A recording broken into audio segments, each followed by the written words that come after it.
Una sa lahat,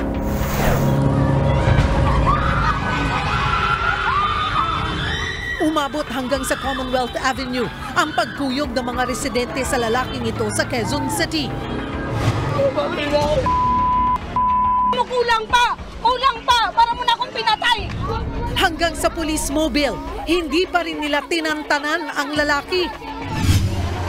Ano ang kanyang atraso sa galit na taong bayan? Ang buong report sa balitang yan. Abangan. Narito na iba pang malalaking balita sa Frontline. Department of Foreign Affairs naghain ng panibagong diplomatic protest laban sa 13 beses na pag-water cannon ng China sa mga barko ng Pilipinas. Panawagang ideklarang persona non grata ang Chinese ambassador, pag-aaralan. 5.768 trillion pesos na 2024 national budget na ratipikahan na ng Senado. Pag-ratipika ng Kamara, inaabangan na rin para pirma na lang ng Pangulo ang kailangan. Singil sa kuryente, may bawas ngayong buwan. Meron pang oil price rollback. Presyo ng asukal nagmura sa merkado, pero ang mga magtutubo, inaalat naman ang kita. Ngayong uso ang kakanin, alamin sa K-Alaman kung saan nagmula ang suman. Pinay sa Cebu, pinatay ang ex niyang Japanese nang dahil sa away pera. 2 security guard nagkainitan na humantong sa barilan sa Bugalyon, Pangasinan. Isa sa kanila, patay.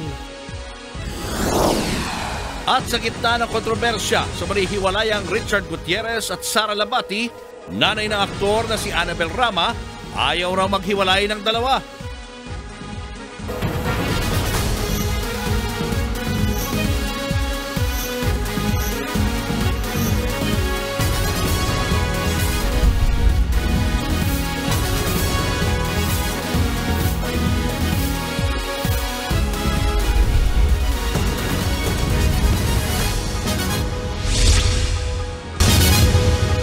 Hinabol, hinarang hanggang sa binombahan ng tubig. Ganyan ulit ang ginawa ng China Coast Guard sa ating resupply boat sa Ayungin Shoal. Ang isa sa mga barko nating ML Kalayaan, 3 beses pa ang tinira ng water cannon. Nasa frontline ng balitang yan, si Gio Robles.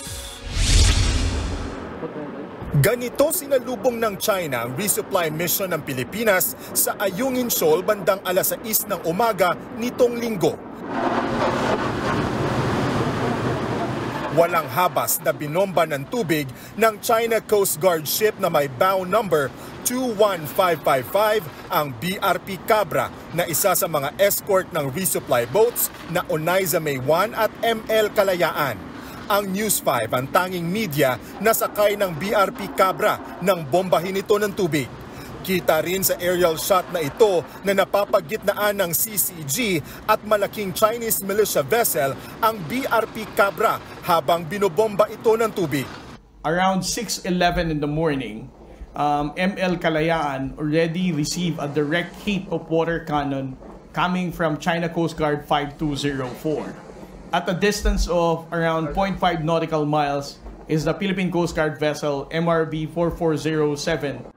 Ayon sa Philippine Coast Guard, tumagal ng halos 1 minuto ang pambobomba ng tubig sa BRP Cabra. Ito rin daw ang unang beses na namonitor nila na may 7 Chinese Coast Guard vessels na humarang sa resupply mission ng ating Coast Guard. Sa tindi ng water cannon, tinamaan ng tubig ang radar ng BRP Cabra, pati watawat ng Pilipinas napunit. Bago ang pambobomba, ilang beses pang hinabol at hinarang ng 3 Chinese maritime militia vessels ang BRP Cabra.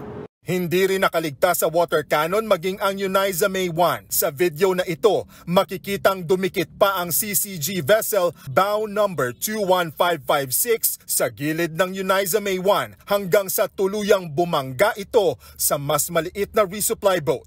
Nakuhanan rin ng News 5 mula sa BRP Cabra ang pagbomba ng tubig sa isa pang resupply boat na ML Kalayaan.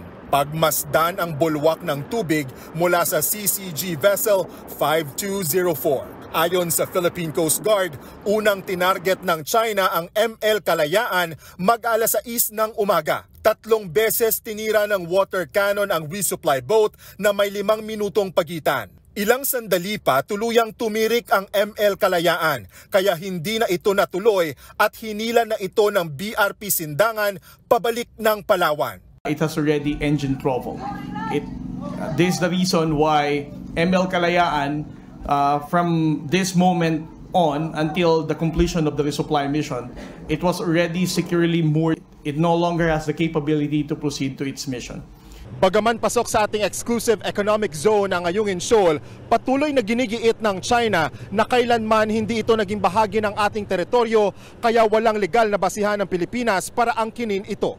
Bukod sa China Coast Guard vessels at 14 na militia vessels, may namataan rin kaming warship ng People's Liberation Army Navy ng China. Ilang beses ding nagpaikot-ikot sa himpapawid ang 2 eroplanong ito ng US Navy kabilang ang Poseidon Reconnaissance Aircraft. Sa huli, naihatid naman ang Uniza May 1 sa nakasadsad na BRP Sierra Madre sa Ayungin Shoal ang mga supply na dala nito bandang alas 8 ng umaga. Sakay ng BRP Cabra sa West Philippine Sea, nagbabalita mula sa frontline. Gio Robles, News 5. Kaunti pa rin ang girian sa dagat, naglabas naman ng video ang Chinese Embassy. Patunay raw nila ito na Pilipinas ang agresibo. At sa video na kuha mula sa barko ng China, makikita ang umunay paglapit ng resupply boat ng Pilipinas na papunta ng Ayungin Shoal hanggang sa mauwi ito sa banggaan. Sabi ng China, trespassing ang Pilipinas at sinadyang banggain ang kanilang barko. Kitang-kita rin sa video na di hamak na mas malaki ang barko ng China sa ating resupply boat. Patuloy din ng bomba ng tubig ang China. Ilang beses nang iginiit ng Pilipinas ng gobyerno ng Pilipinas na hindi natin kailangang magpaalam sa China dahil ito ay bahagi ng ating teritoryo. At sa hiwalay namang insidente ng pangwa-water cannon sa Panatag Shoal, nagkasira-sira ang ilang bahagi ng mga barko ng Pilipinas matapos itong bombahin ng tubig ng China Coast Guard. Sa tindi ng pangaharas ng China, 8 beses itong nagbuga ng tubig sa direksyon ng ating mga barko. Nasa frontline ng balitang yan si Dave Abuel. Higit 3 oras tumagal ang pambubuga ng tubig ng China Coast Guard sa barko ng Bureau of Fisheries and Aquatic Resources na maghahatid lang sana ng supply sa mga mangingisda sa Scarborough o Panatag Shoal. Nagsimula ito bandang alas 9:30 ng umaga nung Sabado ayon sa Philippine Coast Guard. Unang inasinta ng 3 beses ng water cannon ng China ang supply ship ng BIFAR pero hindi niyang direktang tinamaan ang ating barko. Pero sa ika-4 na pagbubuga ng tubig bandang alas 11:30 ng umaga, direkta ng tinamaan ng BRP Dato Bancao mula sa China Coast Guard Vessel 3305. Nasira tuloy ang radar monitoring ng barko. Muling direktang tinamaan ng BRP Dato Bancao 11:52 ng umaga mula pa rin sa China Coast Guard Vessel. Tinamaan din ng isa pang sea vessel na BRP Dato Tamblot mula naman sa isa pang barko ng China. Kita pa sa kuwang ito ang pagtama ng tubig sa bintana ng barko. Kahit nakapila na ang mga mangingisda sa paligid ng isa pang barkong BRP Dato Sanday para tumanggap ng supply, nag-water cannon pa rin ng China bandang 1:00 ng hapon. Sa kabuuan, 8 beses nagbuga ng tubig ang China Coast Guard. Ayon sa BIFAR, ito na ang pinaka-agresibong pambubuli ng China sa West Philippine Sea. Before po hindi lang sila nakashadow lang.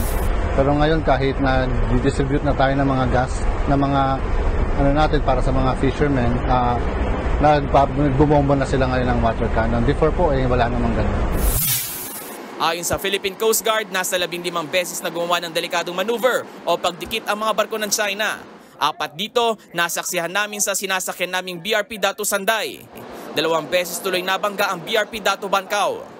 Nagresulta yan sa sirang railing ng BRP Dato Bancao. Nayupi rin ang starboard hull ng barko. Hindi naman po na-apektan yung operations, pero delikado po yung pagbanggang yon kasi maaari pong mabutas yung barko natin na pwede pong ikalubog. So ngayon po, okay naman po ang bangkaw natin, ang Dato Bancao. tumatakbo naman siya ng maayos po sa. Fisheries and Aquatic Resources, MMOV 3004. Do not interfere with our activities inside the Philippine waters. 3 beses na nagpadala ng radio challenge ang mga barko ng China na sinagot naman ng mga barko ng BIFAR. Bago ang insidente, nakita ng Philippine Coast Guard ang mga floating barrier na ito na nakahilera sa entrada ng Scarborough Shoal. Pero hindi nagpatinag ang Pilipinas at naging matagumpay ang misyon. Nasa 40 bangka ang nakargahan ng diesel at 70 Noche Buena packages ang naipamahagi ng ahensya. Hindi naman po tayo papatinag sa kanila sa pagbibigay po ng support at ayuda para sa mga isda. Kasi ang ginagawa ng BIFAR para naman po sa kanila at di po tayo papatinag sa anumang harassment na ginagawa ng China. Nagbabalita mula sa frontline, Dave Abuel, News 5. Bukod sa water cannon, muntikan ding mabangga ng barko ng China ang ating Christmas convoy sa West Philippine Sea. Ilan sa mga barko ng Pilipinas ang naudlot ang biyahe dahil sa panghaharas. Live mula sa El Nido, Palawan, nasa frontline ng balitang yan, si Edling Gaubok. Kumusta ang inyong naging paglalayag? Well, Yeng, hindi man nakaabot yung MV Kapitan Oka doon sa Lawak Island o sa Ayungin Shoal. Ang sabi naman ng ating coalition, tagumpay pa rin daw ang kanilang misyon. Dahil habang hinahabol tayo ng Chinese Navy at ng Chinese Coast Guard, nakalusot naman ang talagang supply ship na ML Chawi doon sa Lawak Island. So, natin ang report. Linggo pa lang ng tanghali, may kutob na ang kapitan ng MV Kapitan Felix Oka, ang mothership ng Christmas convoy patungo ng Spratly Islands. Ang 3 Coast Guard escorts ng kanyang barko, biglang naging isa na lang dahil pinulot ang 2 escort para sa kluhan ng binomba at binanggang ML Kalayaan. That means we're the most advanced ship right now. Kasi tayo nasa lead. Tayo yung speed natin, tayo yung pinaka. Pero takbo natin, batay doon sa plano natin talaga. Yes. Pero pasado alas 4 ng hapon ng linggo, namataan namin ang Chinese Navy Changsha 173 sa aming port or kaliwang bahagi. Itong Changsha ay isang destroyer ng Chinese People's Liberation Army Navy na may kargang mga missiles at helicopter. Bago matapos ang hapon, namataan pa ni Kapitan ang ikalawang Chinese Navy ship. Pero nang lumitaw ang isang Chinese Coast Guard vessel sa kanan ng aming barko, doon na kinabahan ng Kapitan. Ang Chinese Coast Guard nasa aming starboard or right side. Biglang lumiko patungo sa direksyon namin at tumatakbo ng 21 knots o halos 40 kilometers per hour. Ayon kay Captain De La Rosa, napaka-agresibo nito at magbabanggaan kami kung hindi siya iiwas. Dito na bumigay si Kapitan. Ako, hindi namin kaya yung speed nyo, bilis nyo eh. Sir, hindi namin kaya yung speed ninyo. For safety reasons, balik na lang kami sa radio. Kaya for safety reason, babalik na. At bumalik daw tayo yung Chinese na isang... Sabi ma'am, we are maintaining 10.7 knots ma'am. We'll reduce the speed ma'am para lumapit pa kayo. Yung magre-reduce daw po sila ng speed. Magre-reduce daw sila ng speed. Hindi na. Balik na tayo. Hindi makumbinsi si Kapitan ng Coast Guard na tumuloy ang pangamba niya. Kung dito pa lang ay kinukuyog na siya, marami pang Chinese Navy at Coast Guard ships na nakaabang sa Ayungin. Kaya't ang Christmas convoy naudlot mga 40 milya pang layo mula sa Ayungin Shoal sa West Philippine Sea. We're a little bit past the rendezvous point kung saan dapat makita-kita yung fishing boats at saka yung Philippine Coast Guard. Pero ang banggit ay may nakaabang, mas marami pa raw, malapit sa may Sabina Shoal. Kaya nag-decide na nga si Captain na huwag na i-risk ang safety ng lahat. Ang concern ni Captain George De La Cruz, it's almost nightfall. You can see the sunset there. Palubog na ang araw. So pag, and ngayon pala nag-converge na yung Chinese ship, both Navy and Coast Guard natin. And we expect more to converge on us as the sun goes down. So it gets more dangerous in the dark. Sa kabila nito, nahatid pa rin ng isa sa mga barko ng Christmas convoy ang kahon-kahon ng relief at Christmas goods sa Lawak Island, ang pangalawang pinakamalaking isla na okupado ng Pilipinas sa Spratlys. Samantalang busy ang Chinese Coast Guard at Navy sa aming barko, nakalusot ang ML Chawi, isang maliit na wooden ship na mas kayang lumarga sa mababaw na dagat. Sa huli, kahit hindi natuloy ang mothership sa Ayungin at Lawak Island, tuloy pa rin ang Pasko.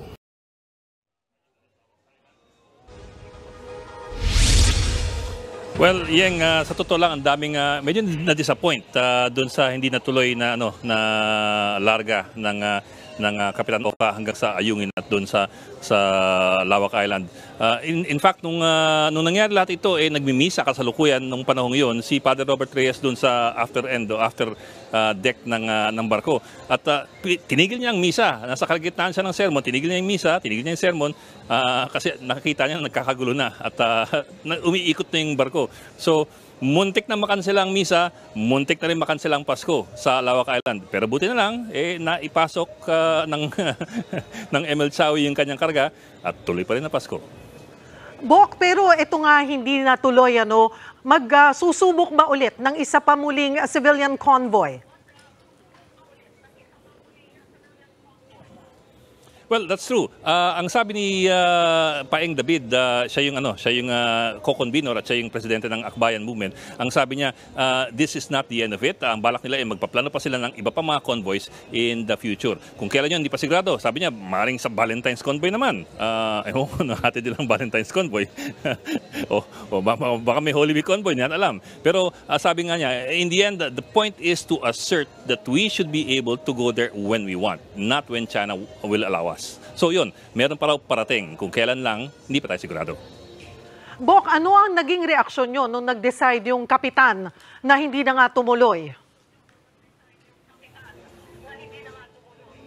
Well, sa totoo lang, Bok, medyo parang, kasi I was watching I was in the bridge. I was at the bridge when the captain was deciding na hindi, balik na tayo. Parang, did I hear it right? Talagang babalik na tayo. Tapos nakita ko yung wake ng barko, lumiliko. He did a hard turn to port or the left side. Talagang biglaan ng ganun. Mukhang medyo nagpanik si Kapitan. It's hard to blame him din. Of course, we felt very strongly about it. Parang masama talaga loob namin kasi tagal namin sa barko. But anyway, it's hard to blame him din kasi in the end, magagabi na. Ang hirap magmaniobra ng malaking barko sa gabi. Tapos kukuyugin ka pa ng pagkarami-raming mga barko na medyo kalaban. So, secondly, it's an old ship. Built in 1968, so it's 55 years old. He can only go as fast as 10.5 knots. 10.5 knots, that's not very fast. Ang sumalubong sa amin na Chinese Coast Guard was going at 21 to 23 knots. That's almost 40 kilometers per hour. Doble ang kanyang speed. So talagang nawingwang si Kapitan. At in fact, yung Chinese Coast Guard, iniikot-ikutan lang kami ng ganun, no? Para kaming hindi gumagalaw kasi umiikot-ikot siya sa amin ng ganun. So it was only, I suppose, it was a message to show us na parang if you want to do anything with you, we could. So it's also hard to blame him. But syempre, there are things that are hard to control din. So medyo may konting disappointment ng ibang tao. Alright, maraming salamat, Ed Linggao. Naghain naman ng panibagong diplomatic at political protest ng Pilipinas laban sa magkakasunod na pangaharas ng China sa ating mga barko sa West Philippine Sea. Pinatatawag na rin ng DFA ang Chinese ambassador na pinananawagan na ideklarang persona non grata. Nasa frontline ng balitang yan si Maricel Halili. Kahit papaulit-ulit na pinagbobomba ng tubig, pinaligiran at isinalang sa dangerous maneuvering sa Ayungin Shoal, kahit nagkabanggaan at muntik tamaan ng water cannon ang mga bangka at mangingisda sa Panatag Shoal, maituturing pa ring tagumpay ang pagbibigay ng ayuda sa mangingisda at resupply mission sa BRP Sierra Madre nitong weekend. Ayon kay National Security Council Assistant Director General Jonathan Malaya, hindi umubra ang mga pangaharang ng Chinese vessels kahit ito ang kiniklaim ng China. They attempted to obstruct, but our vessels were skillful enough to be able to proceed and conduct the missions despite the provocative and dangerous actions undertaken. Katunayan, personal pang nakapunta si Armed Forces of the Philippines Chief of Staff General Romeo Browner sa BRP Sierra Madre para ihatid ang Noche Buena ng mga sundalo roon. Pero bago makarating doon, binomba ng China ang sinasakyang barko ni Browner na unay sa May 1. Naitanong ang AFP kung paghahamon na ito ng China ng gyera. Hindi ito sinagot ng Hanay, pero sagot ni Malaya, So we are taking this very seriously. But is this an act of war? We don't think so. No, this is just part of the cat and mouse game that China seems to be utilizing to further its own interest. Sa kabila niyan, kinumpirma ng Philippine Coast Guard na ito ang pinakamaraming Chinese vessels at militia silang na-monitor sa mga nakalipas na buwan. 46 na barko ng China Coast Guard, Chinese Maritime Militia at Chinese Navy ang nakita sa Ayungin Shoal. Ito rin ang unang pagkakataon na nadokumento ang aktibong pagtulong ng 7 Chinese Coast Guard ship sa paghaharang sa ating mga barko. 5 beses na raw na nagsagawa ng dangerous maneuvers ang China laban sa Pilipinas, habang 4 na beses nang binomba ng tubig ng China ang ating mga barko. Pero giit ng PCG, wala silang planong gayahin ang anilay barbaric attacks ng China. We don't need to go down to the level of the Chinese Coast Guard using their water cannon to use it as an offensive weapon and damaging the other vessels. Malinaw naman daw ang utos ni Pangulong Bongbong Marcos. We abide with the guidance of the President that we don't have to do anything stupid to escalate the tension. Sa pahayag ni Pangulong Bongbong Marcos, sinabi niyang ang panghaharas na ito ay nagpatindi lang sa determinasyon ng Pilipinas na protektahan ang ating soberanya at teritoryo sa West Philippine Sea. Tanging Pilipinas din aniya ang may karapatan at legal na basihan na mag-operate sa teritoryo. Kaya naman naghanda na raw ang NTFWPS ng bagong national strategy na ipipresenta kay Pangulong Marcos sa lalong madaling panahon. Ito ay para hindi maantala ang resupply mission sa kabila ng mga pambubuli ng China. Sa ngayon, naghain na ng diplomatic protest ang Pilipinas sa Chinese Ministry of Foreign Affairs. Meron na ring demarche na isinampa ng Philippine Embassy sa Beijing. Ipinatawag na rin ng DFA ang Chinese ambassador dito sa Maynila ngayong hapon. Sa kaliwat kanang panawagang ideklarang persona non grata si Chinese Ambassador Wang Shilian, sagot ng DFA. It's something that will have to be seriously considered, whether the incidents or the series of incidents merit having him be a persona non grata. An ambassador is supposed to build bridges, is supposed to enhance relation and not strain relation. Nagbabalita mula sa Frontline, Maricel Halili, News 5.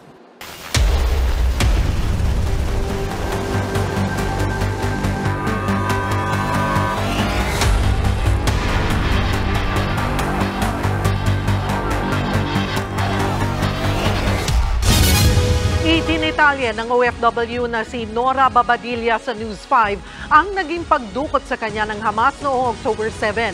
Halos wala rin daw silang makain habang hawak ng militanteng grupo. Nasa frontline ng balitang yan, si Rainiel Pawid, exclusive.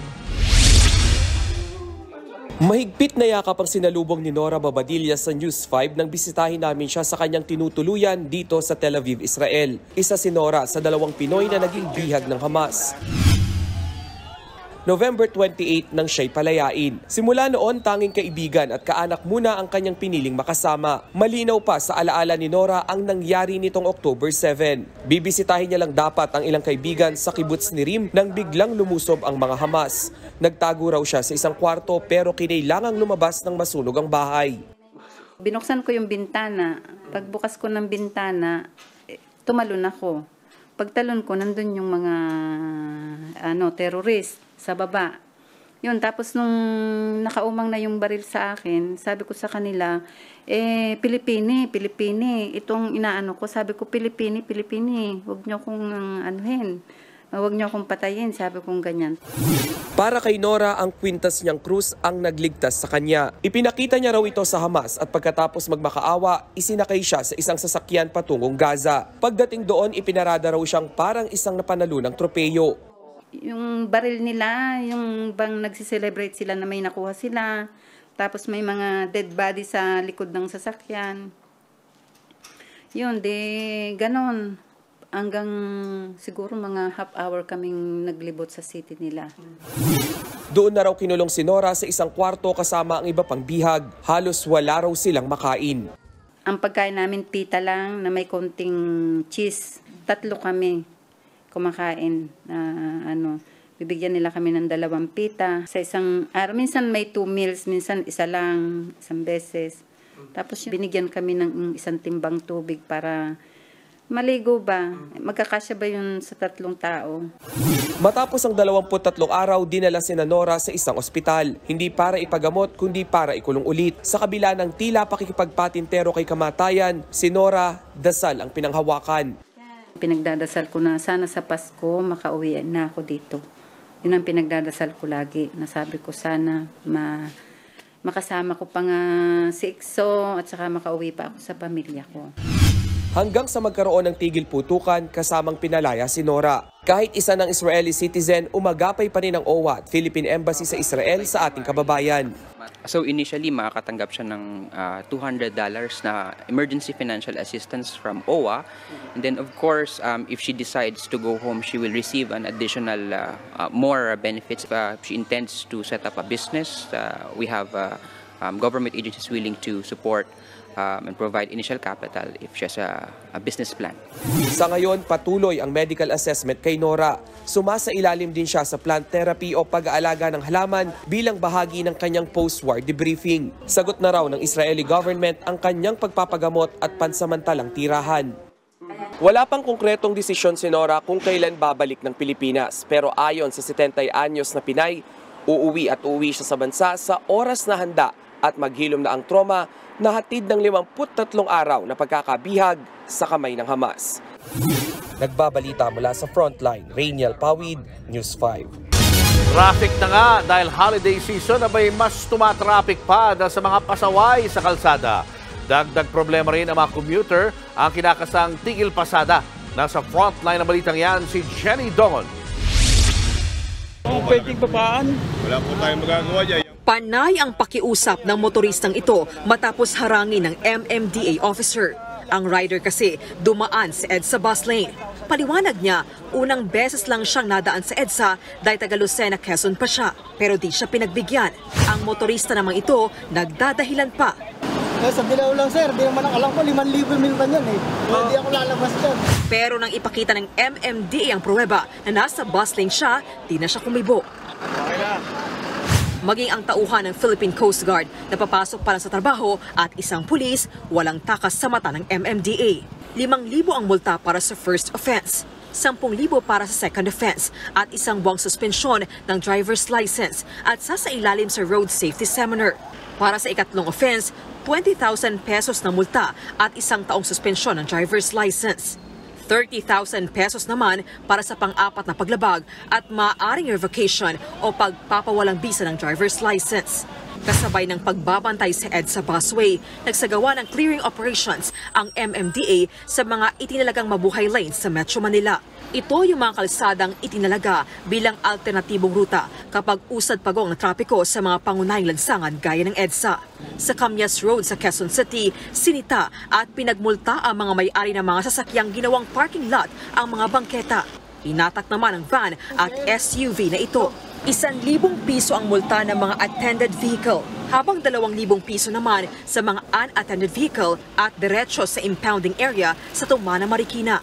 Sa gitna ng mga hakbang para matiyak ang tuloy-tuloy na biyahe ng mga motorista at commuter,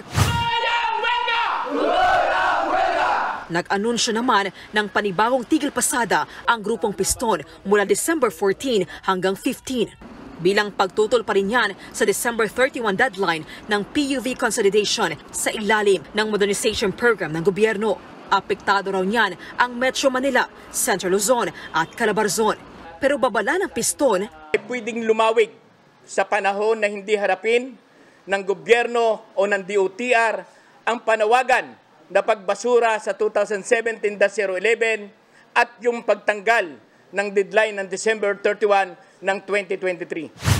Gate pa ng grupo, di sila tutol sa programa pero wag lang sanang tanggalin ang mga traditional jeep. Di dapat ipasa ang burden ng pag-unlad sa mga driver at maliliit na operator natin na nangyayari ngayon sa bogus na PUV modernization program. Sinisika pa ng News 5 na kunin ang panig ng DOTR at ng LTFRB sa panibagong banta ng tigil pasada. Nagbabalita mula sa Frontline, Jenny Dongon, News 5.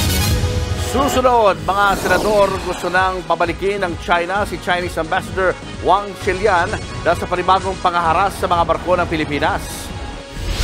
Bilang ng mga namatay sa bus na nahulog sa bangin sa Hamtik Antique, na dagdagan na naman. At Derek Ramsey may malungkot na inamin sa kinahinatnan ng pagbubuntis ng misis na si Ellen Adarna. Abangan ang lahat ng yan sa pagbabalik ng Frontline Pilipinas.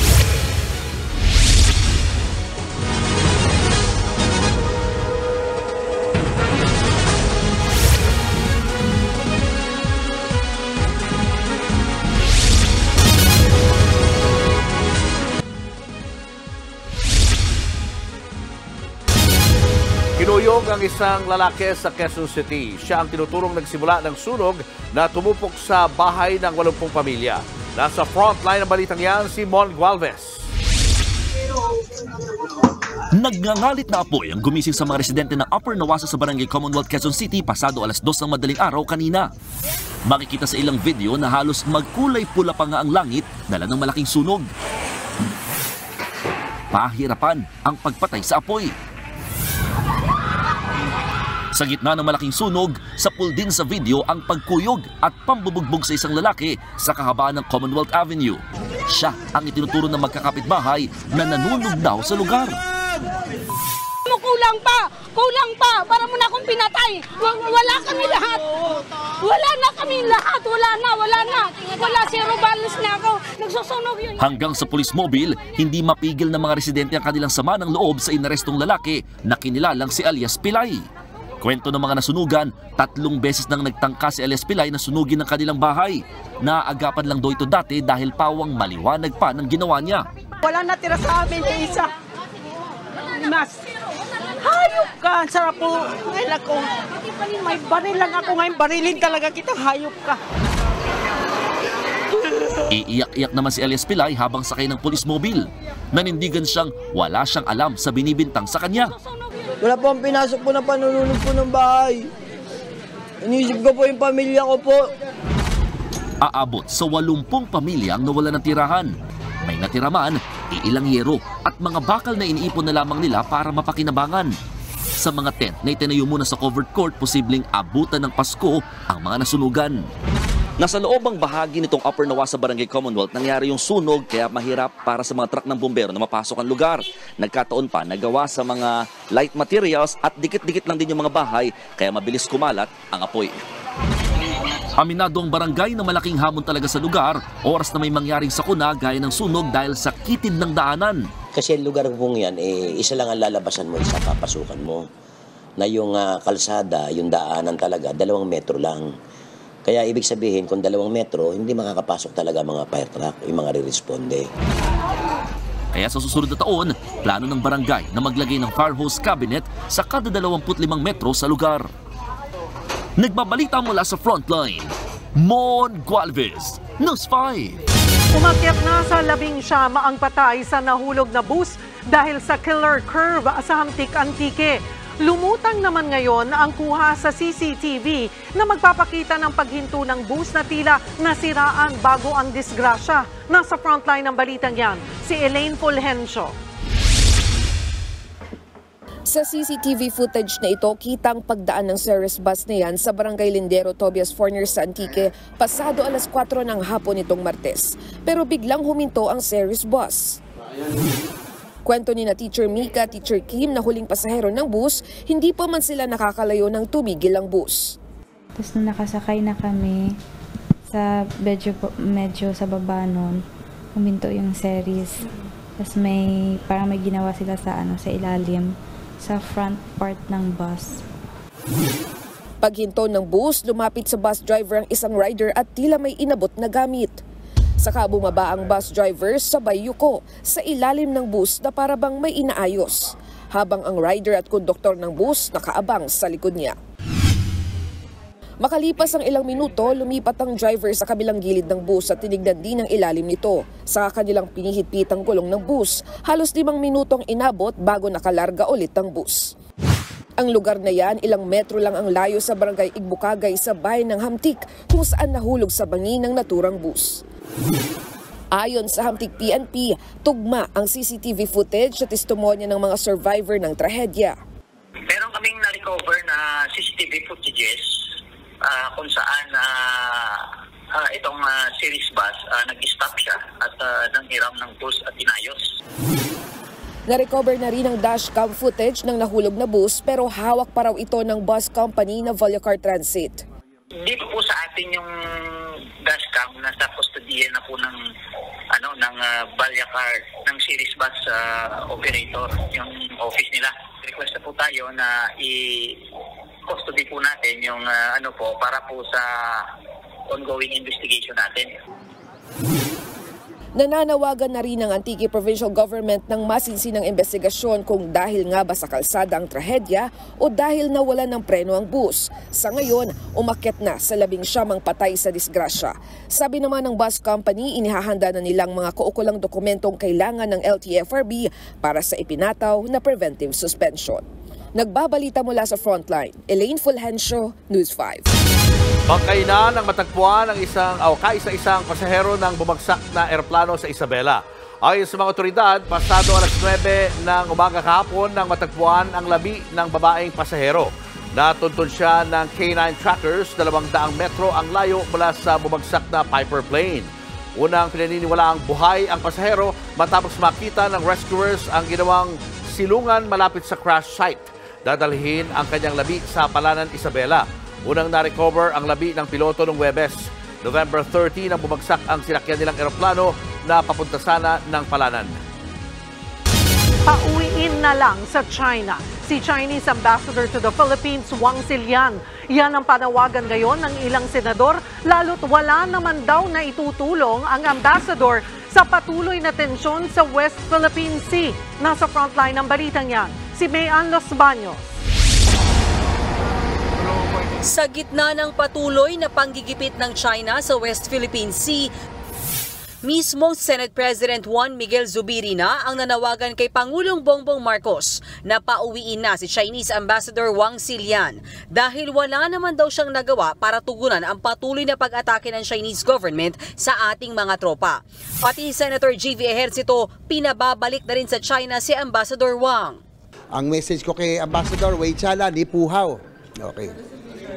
Umuwi ka na, hindi ka mabuti dito sa atin. Dapat nga siya ang maging diplomatic line, no? Dapat ang maging linya to ease the tension because of the current circumstances. Kaya lang, ang nangyayari, siya pa'y nagbubuhos ng gasolina eh. Maging si Senator Nancy Binay, pabor na palitan na ang Chinese ambassador. Namumuro na talaga yung ambassador ng China, lalong-lalo na sa Senate. So baka mas maganda siguro na mas pwede silang magpadala na mas maayos yung mas madaling kausap. Nanawagan naman Senator Francis Tolentino na pabalikin na ng Pilipinas ang ating ambassador sa China. Hindi na raw tamang panatilihin pa ang diplomatic complacency kung patuloy naman ang pangaharas at pananakot ng China. Para naman kay Senator Bato de la Rosa, oras na para tapatan ang China. Dapat yung mga Coast Guard natin, i-arm din natin ng powerful na water cannons. Di ba? Para tubig sa tubig. Because ang ginagawa naman ng China is gano'n. So, commensurate response lang doon sa kanilang aggression. Kung nililaser tayo, then dapat i-equip natin ang ating Coast Guard ng laser para panglaban. Kasi, I'm just being practical, no? Si Senator Risa Ontiveros naman nagsasawa na raw sa paulit-ulit na panggigipit ng China. Pero hindi raw dapat natin isuko ang ating karapatan. Hindi rin daw tamang sabihing tayo ang nampoprovoke. We are well within our rights, diplomatically and politically mas-secure yung ating karapatan. I've always said a bigger coalition is a better coalition. Kung natitrigger ang China dyan, itigilin niya yung mga ginagawa niya sa atin. Muli namang nagpahayag ng suporta si U.S. Ambassador to the Philippines Mary Kay Carlson sa Pilipinas, kasabay ng pagkondena sa paulit-ulit iligal at mapanganib na aksyon ng China. Iginiit naman kay National Security Council Assistant Director General Jonathan Malaya na walang kinalaman ng Amerika sa mga misyon ng Pilipinas sa Baho de Masinloc at Ayungin Shoal. Taliwas sa mga akusasyon ng China na wala man lang daw ebidensya. Samantala, sa isang pahayag, iginiit ng Chinese Foreign Ministry na profesional, resonable at legal ang naging operasyon nila laban sa mga barko ng Pilipinas. Nagbabalita mula sa Frontline, Mean Los Baños, News 5. Showbiz, eto na nga! Mga kapatid, eto na nga ang mga rumaratsadang showbiz balita ngayong Lunes. Malungkot na balita ang inamin ni Derek Ramsey. Nakunan ang kanyang misis na si Ellen Adarna, kasunod ang kanilang recent European vacation. Kasabay niyan, ibinahagi ni Derek ang kanilang future plans. Nasa frontline ng balitang yan, si MJ Marfori. Derek still got it! Mula sa kanyang showbiz semi-hiatus, back in the limelight muli ang kapatid Hawk.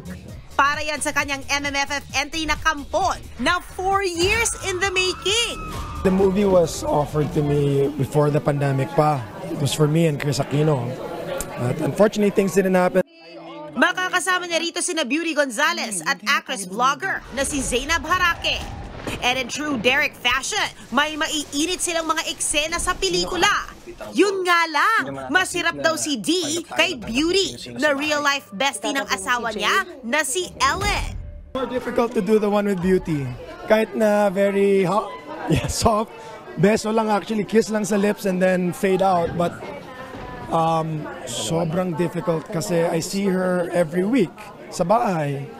And magkasama sila ni Ellen, and it doesn't help yung asawa mo, so kamusta yung best friend ko?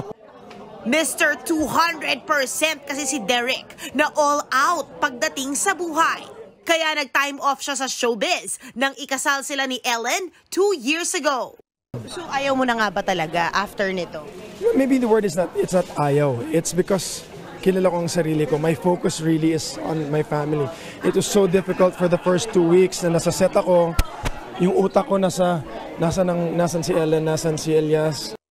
Just 2 weeks ago, pinagdiwang ni Derek ang birthday niya at ng kanyang mommy sa pamamagitan ng engranding bakasyon sa Espanya. Doon daw nila nalaman na delayed ng 6 days si Ellen at nagdadalang tao na. Yun nga lang, hindi ito natuloy pag-uwi nila ng Maynila. Nag-spotting si Ellen last week, saka sumugod sa ospital. Everything happened so fast, so that's why we're still just so That was last week. Lost, yeah. So it was like an awesome birthday gift to my mom, awesome birthday gift to me. But yeah, in the right time, there's a reason why this happened. Sa kabila nito, determinado si Derek at Ellen na masundan na si Elias this 2024. Kaya after ng MMFF, itutuloy nila ang kanilang baby plans. The doctor said it's at least what I can tell you is both of you are not baog. Yun yung stress ko. I don't know why. May anak na ako. Nagbabalita mula sa Frontline, MJ Marfori, News 5. Eto pa nga, paandar ang ginanap na Best of TikTok PH Creators Night 2023 nitong weekend. Agaw eksena ang kanya-kanyang fit checks ng ating mga Pinoy content creators sa red carpet. Pati ang ilan pang celebrities. Head turners din na nag-ala Met Gala ang dating. Isa sa mga highlight niyan ang pagkilala sa advokasya para sa mga nangangailangan ng tulong sa gamot ng TikTok PH Creator of the Year na si Archie Larga. Susunod, Meralco, may pamaskong bawas singil sa kuryente ngayong buwan. Bentahan ng asukal nagmura pero mga magtutubo, inaalat ang kita. At Grant na Bulaga ipinitisyon na hindi na ipagamit sa Tape Incorporated. Yan at iba pa sa pagbabalik ng Frontline Pilipinas.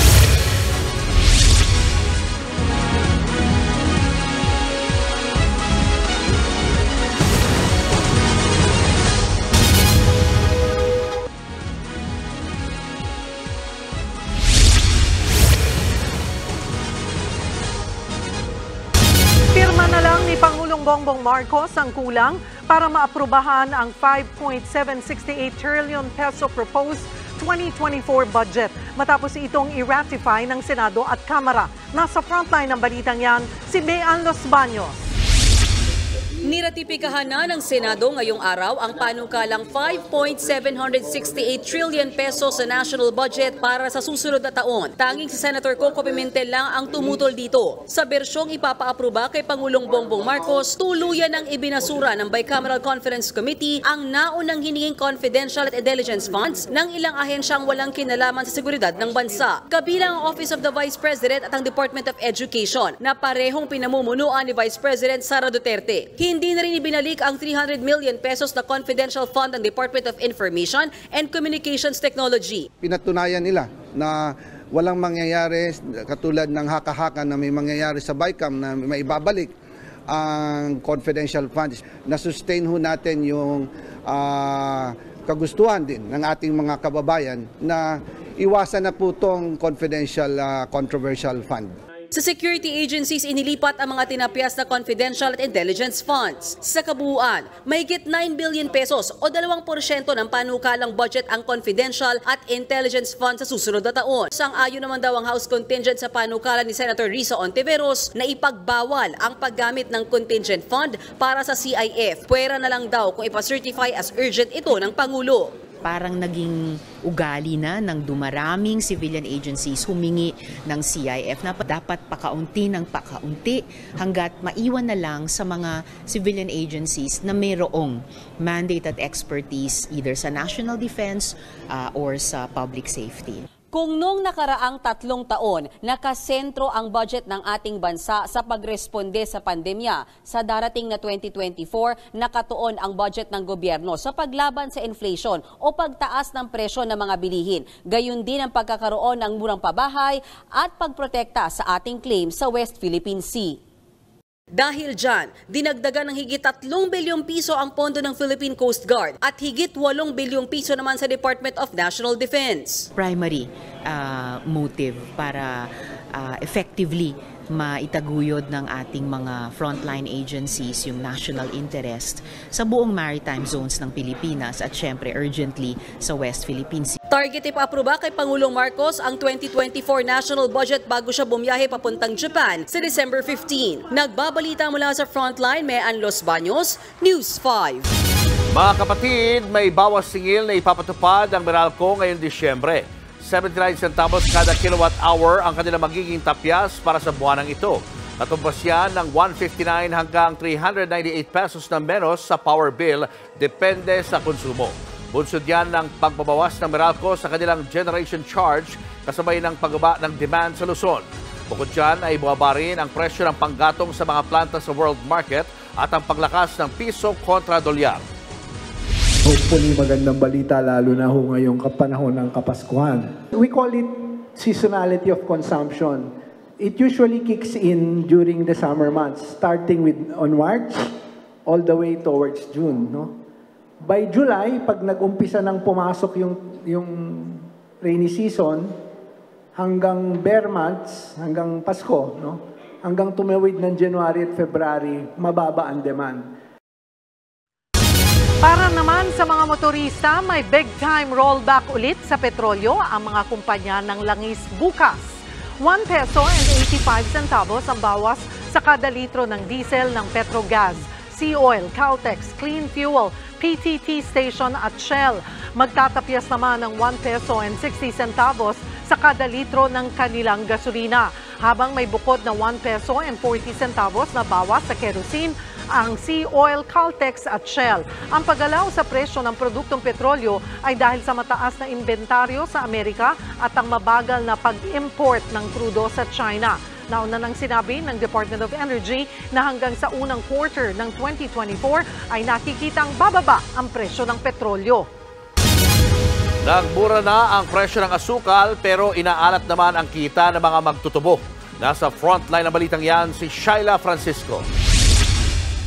Tuwing papalapit ang Pasko, mabenta lalo ang mga suman at bibingka sa Kamuning Market. Kaya malaking tulong sa tinderang si Liwayway ang pagbaba ng presyo ng asukal para mabawasan ang gastos. Mula nung nakaraang buwan, 10 piso kada kilo ang binaba ng puting asukal, habang hanggang 5 piso naman sa ibang asukal. Siyempre, lalong pabor yan. Kahit sino, nababawasan yung gastos ng puhunan. Yung ibinabang asukal na 1,000 sa 1 linggo, didagdag kita ko yun sa 1 linggo rin, yung 1,000. Pero ayon mismo sa Sugar Regulatory Administration o SRA, mas mababa pa dapat dyan ang presyo. Kung tutuusin, hindi dapat lalagpas sa 80 pesos ang kada kilo ng asukal, lalo't bumababa ang farm gate price o yung bili sa mga magtutubo. Sa baba ng presyo niyan, wala nang kinikita ang mga magtutubo. Binibili kasi ang asukal nila sa halagang 50 pesos kada kilo, malayo sa presyo ng parehong panahon ng 1 taon. Lumaki yung spread between farm gate to retail. So, ang daming kumikita sa gitna na apektado si farmer, apektado din si consumer. And si farmer, consumer din eh. Wala naman kaming asukal na sarili namin. Pinai-inspeksyon na ng SRA ang mga private warehouse ng asukal para tingnan ang supply. Ipinagtataka ng ahensya at ng mga magtutubo kung bakit kaunti ang lumalabas sa supply mula sa mga warehouse. Sobra-sobra raw ang supply kumpara sa demand. Pagkaswapang ng mga trader, yun ang cost. Hindi naman sila nag-aararo. Ang sa kanila is they buy low, sell high. So ngayon, tinatamaan kami, buy low kami. They're buying very low from us and they will hold that sugar for a few months. After that, they will sell high. Umaapela ngayon ang grupo ng mga magtutubo na bilhin ng gobyerno ang asukal nila para gumanda ang presyo. Pinaplansya na yan ng Sugar Regulatory Administration. There are certain government agencies naman po that can do this, that can maybe I don't know if they can purchase from the farmer directly and retail directly, but all of that po is being discussed. Target itong magawa sa Enero, pero umaasa ngayon ang mga grupo na makapagdesisyon na agad ang gobyerno para naman maging matamis ang Pasko ng mga magtutubo. Nagbabalita mula sa Frontline, Shaila Francisco, News 5. Mga kapatid, isa sa mga bidang dessert kapag may handaan, yan ang suman. Bago pa man po tayo sakupin ng mga Kastila, meron ng mga suman ang ating mga ninuno. Sa journal ng Italian scholar na si Antonio Pigafetta, inilarawan niya ang suman na mga rice cake na nakabalot sa mga dahon sa mahabang hugis. Sa tala naman ng paring si Domingo de los Santos sa kanyang Vocabulario de la Lengua Tagala noong 1695. Madalas daw na inihahain ng mga sinaunang Pilipino ang suman sa kanilang mga Diyos. Ang ritual na ito, ginagawa para masiguro ang magandang kalusugan at masaganang ani. Sa librong Memories of Philippine Kitchens, nina Ami Besa at Romy Dorotan, sinasabing ang suman ang pinakasimpleng kakanin sa bansa. Hindi tulad ng iba na kailangan pang durugin, masahin at paalsahin at kung ano-ano pa, kadalasan steam lang sapat na para sa classic na suman. Hindi rin komplikado ang ingredients nito na madalas na bigas, gata at asukal lang. Instant suman na. Sa maraming lugar sa bansa, well-celebrated po ang suman. Tulad na lang sa Baler, Aurora sa kanilang Grand Suman Festival. Dito, iba't ibang hugis ng suman ang ibinibida at ipinaparada. Sa Rizal naman, 2 pista ang kilala sa kanilang suman. Una na riyan ang sa kakanin capital of the Philippines na kainta sa kanilang Sumbingtik Festival. As in, pista para sa suman, bibingka at latik. Sa kalapit naman itong Antipolo, ipinagdiriwang tuwing Mayo ang Sumaka o Suman, Mangga, Kasoy at Hamaka Festival. Mga popular na mga produktong yang mabenta po sa Antipolo. Ang mga pagdiriwang na ito para sa sikat na kakanin yan, sinasabing patunay na hindi lang basta pagkain ang suman. Simbolo rin ito ng ating mayamang kasaysayan, kultura at pagiging matatag.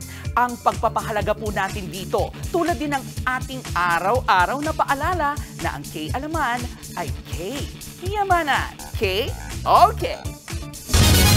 Susunod, 2 Koreanong lasing at nagpasba sa Batangas, patay dahil sa heart attack. Japanese na senior citizen pinatay sa sakal ng asawang Pinay. At 2 sekyo sa Pangasinan nagbarilan, 1 patay. Tutok lang mga kapatid, magbabalik pa ang Frontline Pilipinas.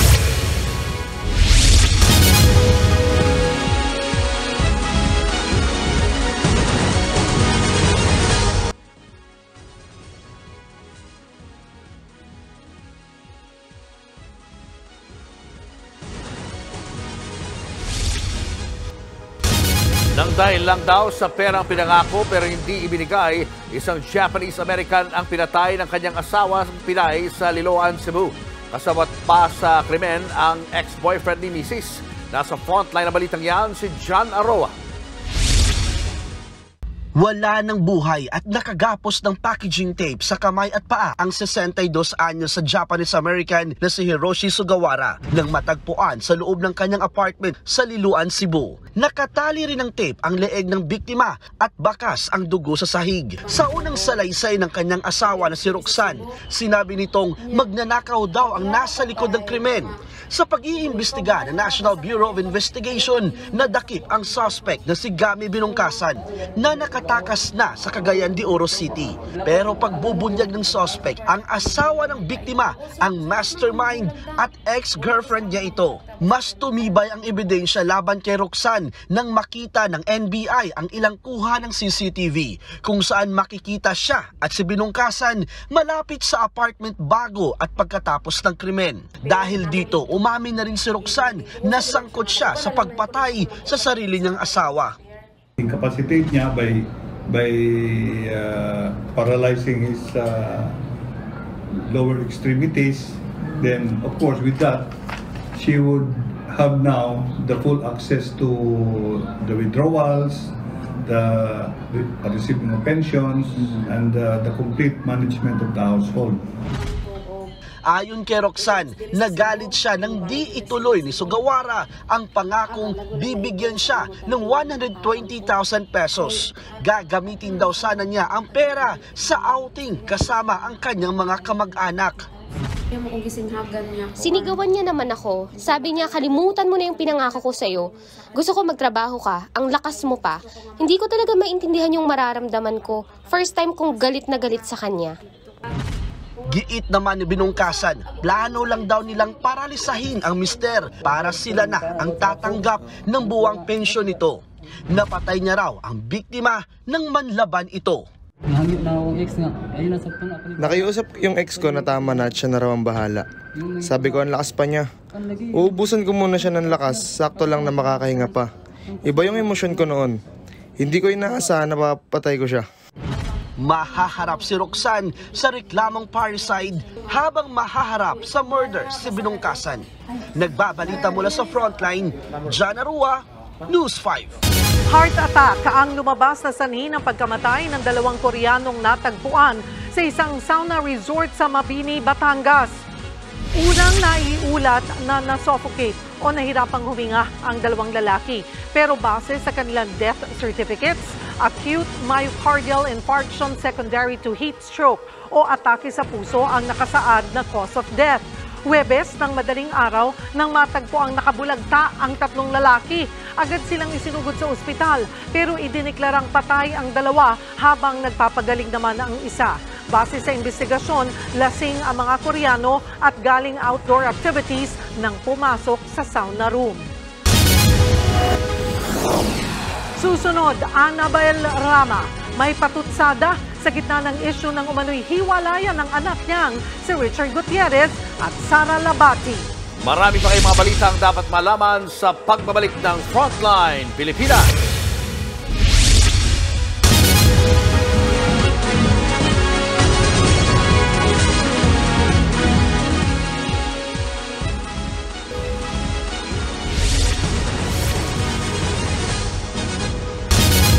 Nauwi sa barilan ang pagtatalo ng 2 magkatrabahong sekyu sa Pangasinan.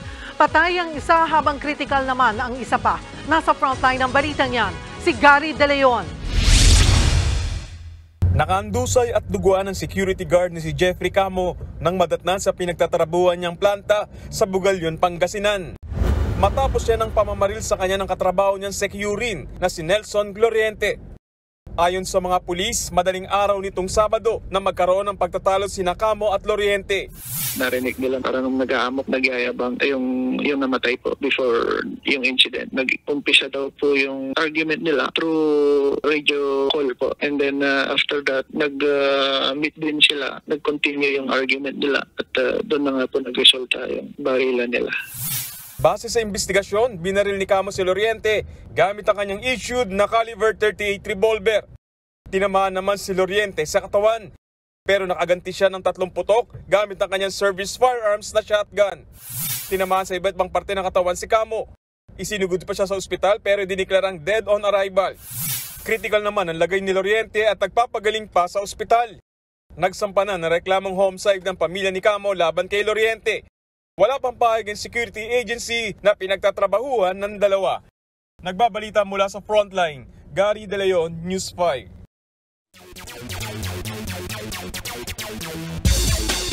Nakabalik na sa hardcourt ang anak ni LeBron James na si Bronny halos 5 buwan matapos siyang ma-cardiac arrest. Naglaro si Bronny ng 16 minutes para sa University of Southern California sa kanilang laban kontra Long Beach State. Naka 4 points, 3 rebounds at 2 assists si Bronny. Present naman sa audience ang kanyang amang NBA superstar. Napa-standing ovation pa ang ilang manonood sa moves ni Bronny sa court. Hulyo nang ma-cardiac arrest si Bronny sa kalagitnaan ng kanyang workout. Sigurado ang pasok sa quarterfinals sa Magnolia Hotshots matapos ang 7-game winning streak sa PBA Commissioner's Cup. Nanaig ang Hotshots sa laban kontra sa San Miguel Beermen 94-90. Napaliit ng Beermen sa 2 puntos ang lamang sa mga huling segundo. Pero sinelyuhan na ni Aristotel Dionisio ang laban sa 2 free throws. Wala pa ring talo ang Hotshots ngayong conference. Samantala, tinambakan naman ng Meralco Bolts ang North Port Batanguer. Mabagal ang naging simula ng Meralco pero pagdating ng third quarter, nag-init ang kanilang import na si Zach Lofton. Nag-ambag siya ng 54 points para sa Bolts. Susunod, kampo ng TVJ umaksyon na para hindi na magamit ng Tape Incorporated ang Eat Bulaga brand. Tuloy-tuloy pa ang makabuluhang balitaan sa pagbabalik ng Frontline Pilipinas.